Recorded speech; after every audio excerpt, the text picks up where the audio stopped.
Bonjour et bienvenue à cette critique exigeante, la première de 2019.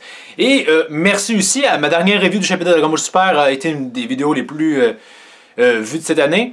Donc, tant mieux, surtout que ça portait sur un bon chapitre. Ça me surprend, j'aurais plus cru qu'un chapitre médiocre où je chiale un petit peu beaucoup aurait suscité plus de vues, mais ce n'est pas le cas.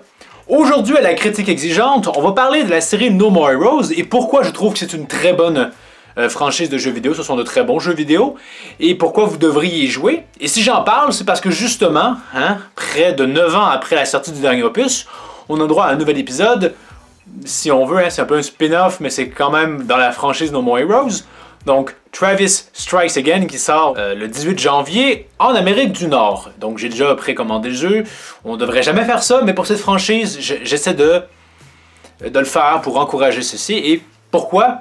Je vais vous expliquer. Donc, pour comprendre avant toute chose, je vais parler du jeu, c'est pour des jeux, leurs points faibles et leurs points forts. Mais avant tout, il faudrait savoir qu'est-ce que c'est No More Heroes si vous ne connaissez pas. Alors, No More Heroes, c'est un jeu initialement sorti sur Wii en 2007. Il y a eu le droit à une espèce de remaster HD sur PlayStation 3, 360. Je ne les ai pas essayés. Surtout que j'aimais pas trop le rendu graphique qui faisait un petit peu plastoc.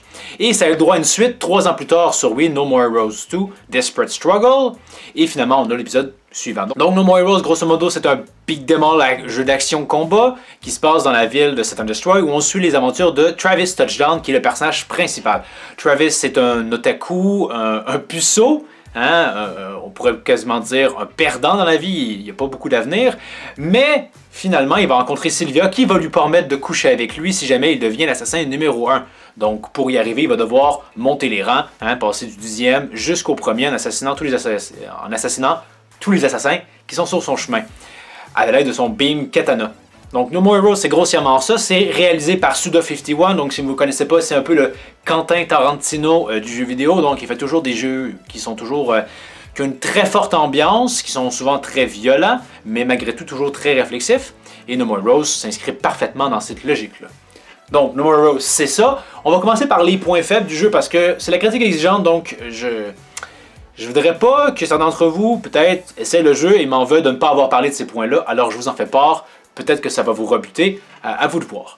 Donc, dans le premier opus de No More Heroes, c'était quand même un jeu qui se voulait très ambitieux, et je me souviens qu'à l'époque, ça avait beaucoup suscité de l'attention de la part des médias, parce que c'est quand même un jeu qui sortait sur Wii, un jeu ambitieux sur Wii, à part le jeu Nintendo, il n'y en avait pas des tonnes. Or, dans le jeu, tu évolues dans la ville ouverte de Set and Destroy, mais se rendre compte que finalement, c'est vachement petit, et le peu de piétons que tu rencontres, tu n'as à peu près aucune interactivité possible avec eux. Et le peu de véhicules que tu rencontres, tu as à peu près aucune interactivité possible avec eux. Le monde est vide de chez vide et c'est pas justifiable par un élément scénaristique quelconque. Et ça fait un peu dur. En toute honnêteté, on comprend qu'ils n'ont pas les moyens. Ce ne sont pas des rockstars, Grasshopper Manufacture. Mais malgré tout, ça fait tâche. Et sans surprise, ça ne sera pas présent dans No More Heroes 2. Même si, bon, manier la ridicule et gigantesque moto de Travis dans la ville, il y avait quand même un certain charme. Et partir à la recherche des endroits où les assassins se terrent, c'était aussi malgré tout un peu intéressant, mais c'est quand même une bonne chose qui s'est disparaît dans No More Heroes 2. Également dans No More Heroes premier du nom, un autre défaut quand même assez notable, c'est le fait que forcément c'est un jeu qui s'articule beaucoup autour de combats de boss. Généralement, ces genres de jeux-là sont assez courts et ils sont rallongés, souvent artificiellement. No More Heroes ne fait pas exception à la règle. Pour avoir le droit de te battre contre le prochain assassin, il faut que tu verses des frais. Et les frais deviennent de plus en plus élevés à mesure que le rang de l'assassin est haut. Et pour avoir de l'argent, tu as 3 façons de procéder. Quand tu fais les boss en eux-mêmes, tu as une certaine séquence où tu vas te battre contre ces sbires, c'est mignon, tu fais de l'argent à travers ça. L'autre façon, c'est de prendre des missions d'assassinat. Et la troisième façon, et c'est là que le mot baisse vraiment un peu, c'est de faire un peu des mini-jeux. Oui, ça fait changer le gameplay, mais c'est vachement moins intéressant et c'est pas super exaltant. Tu ramasses des noix de coco, des scarabées, tu tournes la pelouse. C'est pas super exaltant, c'est pas quelque chose que tu vas faire par plaisir. Et c'est à certains moments donnés, surtout quand tu te bats contre les assassins 2, 3 et 1, les frais sont assez élevés, donc il faut que tu en fasses encore et encore et encore, ad nauseam. Et ça constitue quand même, ça ralentit le rythme du jeu, c'est pas un très bon point. Et encore une fois, sans surprise, ça ne sera pas présent dans No More Heroes 2. Il y aura toujours des jeux, mais ils sont vraiment en 2D pixels assumés. 16 bits, 8 bits, je ne sais pas, assumé, et c'est surtout très secondaire dans No More Heroes 2. Tu vas pouvoir enchaîner chacun des boss sans avoir à payer des frais, faisant que le rythme est vraiment plus rapide. C'est plus court, mais au moins le rythme est mieux et on va pas se faire chier à prendre des noix de coco ici et là. Dans No More Heroes 2, on a à peu près la même chose. Quand même, ça disparaît ce côté-là, mais il faut quand même qu'on rallonge la chose. Donc, les séquences avant de se battre contre les boss, où on se bat contre leurs mignons, à la fin, là, c'est long de chez long. Il faut que j'en tue combien encore de ces merdeux là. Surtout que j'ai l'impression que le level design n'était pas super inspiré, donc le sentiment d'ennui, de redondance s'installait un peu, et c'est un peu problématique. Également, d'ensemble général, dans No More Heroes aussi, t'as pas un gameplay qui est super complexe ou qui évolue beaucoup. Hein, de A à Z, c'est sensiblement la même chose. Il y a quelques nouvelles armes, et pas beaucoup encore, qui vont s'ajouter. Donc, il y a peut-être un sentiment de lassitude à ce niveau-là qui peut se trouver. Dans No More Heroes 2, on a d'autres personnages, mais on les joue à peine. Mais néanmoins, ça fait quand même une légère différence. Même si, bon, on introduit le personnage de Shinobu et on introduit avec elle des notions de saut et de plateforme. Et encore une fois, c'est pas très réussi. Malheureusement. Donc, ce sont, je dirais, les gros points faibles de No More Heroes de la série. Ça m'a pas rebuté et ça m'empêche pas de dire que ce sont des excellents jeux et ça m'empêche pas d'y rejouer. À vous de voir si ça a un impact similaire ou pour vous c'est vraiment plus grave. Maintenant, on va passer au point qui m'intéresse vraiment beaucoup plus, c'est les bons points. Parce que No More Heroes c'est une série culte, hein, on s'entend. On a le droit à une suite 9 ans après No More Heroes 2. C'est pas rien, il faut qu'il y ait quelque chose qui ait marqué à ce point-là la communauté des joueurs pour qu'on ait le droit à un nouveau opus et peut-être même potentiellement si No More Heroes Travis Strikes Again fonctionne bien, à un No More Heroes 3 en règle. Donc comme j'avais dit, Suda51 fait toujours des jeux très colorés et No More Heroes ne fait pas exception à la règle. Travis est un personnage qui est haut en couleur, mais c'est un peu un anti-héros à part, parce que contrairement peut-être à Dante, même si je vais peut-être parler à travers mon chapeau parce que j'ai pas assez joué des Devil May Cry, Travis c'est un peu un loser, hein? C'est pas un God of War, là. Parfois il est badass, mais parfois il est dans le ridicule, c'est un loser, on s'entend, hein? Dans le premier opus. Sa quête c'est de coucher avec une femme parce qu'il est puceau. C'est assez original en soi. Donc Travis c'est un personnage qui est quand même très vivant et très classe par moment. Donc c'est un personnage qui est complexe et qui est marquant. Et c'est pas pour rien que je pense que c'est peut-être un des personnages les plus attendus pour Smash. Et j'espère que ça va se concrétiser. En fait, je crois que ça ne peut pas ne pas se concrétiser. Donc ça pourrait être très intéressant. Surtout que Travis peut, à la manière de Deadpool, mais de façon, je vous dirais, moins... peut-être outrancière, il peut également briser le 4e mur, donc ça pourrait être absolument une excellente addition à Smash. Mais également, et c'est là la grosse force de No More Heroes, c'est également dans son univers, mais bien entendu, ses boss, parce que No More Heroes c'est une série qui s'articule autour de combats de boss. Et ici, il fallait que les boss soient réussis, et ils le sont.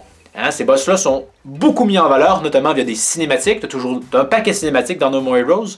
Dans le premier du nom, tu as droit à une cinématique, ou même dans le deuxième, hein, tu as droit à une cinématique d'introduction du boss, où tu apprends à découvrir qui il est, c'est quoi sa personnalité, c'est quoi son design, comment est-ce qu'il va interagir avec Travis. Et tu as droit habituellement à une cinématique de fin de combat, souvent de mise à mort, mais pas tout le temps. Hein, où la personnalité du personnage va s'accentuer. Et j'en avais parlé dans ma vidéo sur Shadow of Colossus, à quel point je trouvais que ce jeu, Shadow of Colossus, qui s'articule aussi beaucoup, et exclusivement, à des combats de boss, malheureusement, sombrait dans la redondance et la répétitivité. No More Heroes ne fait pas ça. Chaque boss a des designs différents, oui, comme dans Shadow of Colossus, mais a aussi une personnalité différente. Les cinématiques que tu as ne sont pas des copier-coller. C'est toujours très différent et en fait les boss c'est la récompense. T'as hâte d'arriver à la cinématique, t'as hâte de te battre contre le boss et t'as hâte de voir comment ça va se terminer. Donc Suda a réussi vraiment à éviter la redondance à travers son œuvre, encore plus dans No More Heroes 2, parce que dans No More Heroes 1, t'as quand même des éléments de répétition, mais qui sont saupoudrés d'un élément de gradation. Donc même si Sylvia nous appelle avant chaque début de combat, et même si ses paroles veulent grossièrement dire la même chose, il y a une gradation qui se passe, et éventuellement il y a des changements qui se produisent, donc on vient casser l'élément de répétition, et ça c'est très important, vous le savez, moi la surprise, c'est la clé. Surprends-moi, et je vais être plus, parce que je ne m'ennuie pas, parce que je n'ai pas reçu prédire, parce que tu m'as pas pris pour un con, tout simplement. Et No More Heroes 2 le fait encore mieux, parce qu'il y a encore moins de ces éléments de répétition sans gradation. Donc, c'est vraiment des boss toujours très incroyables. Et même dans No More Heroes 2, si les boss sont un peu moins agréables. Il y a littéralement une justification scénaristique très forte si on analyse le jeu. Si on ne l'analyse pas, ça peut être un petit peu décevant, mais il faut quand même avoir des sacrées couilles de dire je vais faire des boss moins intéressants pour un souci scénaristique. Donc à ça, je trouve vraiment que No More Heroes, c'est une série qui, tu la rejoues simplement pour revoir ses cinématiques, simplement pour revoir ses boss, comment ils interagissent avec Travis, c'est plein de vie, tout simplement, parce qu'ils vont pas réagir de la même façon. Hein. Certains vont accepter la mort dignement, d'autres non. C'est juste un jeu incroyable avec une direction artistique enlevante, des effets sonores marquants et de la violence à souhait si vous en voulez. Donc c'est vraiment un jeu qui a une identité propre, presque unique. Et c'est pas pour rien qu'on a le droit à 2 opus, pas pour rien qu'on a le droit bientôt à une suite qui, bon, on s'entend, ne sera pas du même agabi, et j'ai hâte d'y jouer. Et d'ailleurs, si vous le souhaitez, je peux toujours faire une critique du jeu, c'est pas ce que je fais habituellement. Et si je le fais, attendez-vous pas à avoir une critique rapidement. Laissez-moi au moins une semaine pour vraiment essayer le jeu. Idéalement, j'aimerais même pouvoir le finir avant d'en juger. Et ça peut me prendre plus de temps, hein, parce que malheureusement, hein, j'ai aussi un emploi et des études sur le côté. Hein. Donc, est-ce que j'ai réussi à vous convaincre que No More Heroes c'était une bonne série? Si vous avez besoin d'être convaincu, et est-ce que ça vous donne envie de jouer? Si c'est le cas, je vous conseille, si c'est possible, essayez de soutenir le jeu. C'est sûr, financièrement, c'est bien. Mais il y a l'Illuminator Dolphin, si je dis pas de conneries, qui réussit à émuler le jeu en 4K. C'est vraiment magnifique. Parce que la direction artistique de No More Heroes est toujours très belle. Et ainsi la voir non pixelisée, c'est juste sublime. J'aimerais pouvoir jouer à ça. Je ne l'ai pas encore fait. Mais il faudrait, parce que c'est vraiment plus beau comme ça. Donc ça va offrir forcément une meilleure expérience. Qui est de loin supérieure, si on veut, à le remaster sur PlayStation 3 et 360, où je trouve vraiment que le style graphique change beaucoup et perd du charme ainsi, donnant un petit look de cire plastoc pas super agréable. Donc, pour la prochaine critique exigeante, je ne sais pas encore si je vais sortir une vidéo avant ou après, parce que le 19 janvier, je vais voir le film Broly. Et bien entendu, je vais vous faire une critique de ce film-là, donc peut-être que ça va être la prochaine vidéo. Je ne sais pas. En plus, le 19, on est proche du 20, donc habituellement, il y a également un nouveau chapitre de Dragon Ball Super qui sort. Donc, ça, c'est certainement 2 prochaines vidéos. Et peut-être une autre à voir qui portera peut-être sur Marvel, je ne sais donc guère. Donc, merci d'avoir regardé. N'hésitez pas à vous abonner, partager, aimer la vidéo, laisser un commentaire, ça va me faire plaisir d'y répondre. Faire du porte-à-porte pour parler de la critique exigeante. Bref, vous faites ce que vous voulez. Donc, merci et je vous dis à la prochaine critique exigeante.